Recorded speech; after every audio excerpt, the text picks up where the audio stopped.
എൻ്റെ ഇത്താടെ മോളുണ്ടാക്കുന്ന മീനച്ചാറിന് ഒരു പ്രത്യേക ടേസ്റ്റാണ് കേട്ടോ. അതേ രീതിയിൽ തന്നെയാണ് കേട്ടോ ഞാനും ഉണ്ടാക്കുന്നത്.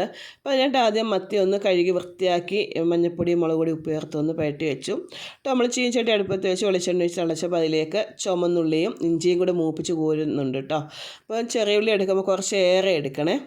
പ്രത്യേക ടേസ്റ്റാണ് കേട്ടോ ഇത് പൊടിച്ച് ചേർത്ത് അച്ചാറുണ്ടാക്കുമ്പോൾ. ആ അച്ചാറിൻ്റെ ഹൈലൈറ്റ് അതാണ് കേട്ടോ.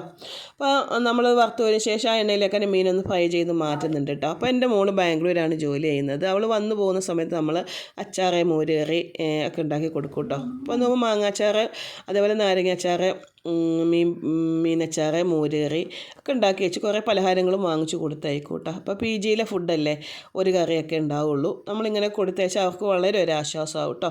അപ്പോൾ ആ വറുത്തുവരി എണ്ണയിലേക്ക് തന്നെ കടുകിട്ട് പൊട്ടിച്ചു. അതിലേക്ക് പച്ചമുളകും വെളുത്തുള്ളിയും കറിവേപ്പിലയും മൂപ്പിച്ചെടുത്തു. അതിലേക്ക് മഞ്ഞൾപ്പൊടിയും മുളക് പൊടി അതേപോലെ കായപ്പൊടി ഉലുവാപ്പൊടി ഇട്ടൊന്ന് ഇളക്കിയെടുത്തു. അതിലേക്ക് നമ്മൾ ആദ്യം വറുത്ത് കോരി വെച്ച ഇഞ്ചിയും ചുമന്നുള്ളി പൊടിച്ചതും കൂടി ഇട്ട് കൊടുത്തു. പിന്നെ വിനാഗിരി ഒഴിച്ച് ഉപ്പിട്ട് നല്ല ഇളക്കിയ ശേഷം മീൻ അതിലേക്കിട്ട് ഇറക്കിയെടുക്കുക കേട്ടോ. അപ്പോൾ എരിവ് കുറച്ചുണ്ടായിരുന്നു, ഞാൻ കുറച്ച് കുരുമുളക് കൂടി ചേർത്ത് ഇളക്കി കേട്ടോ.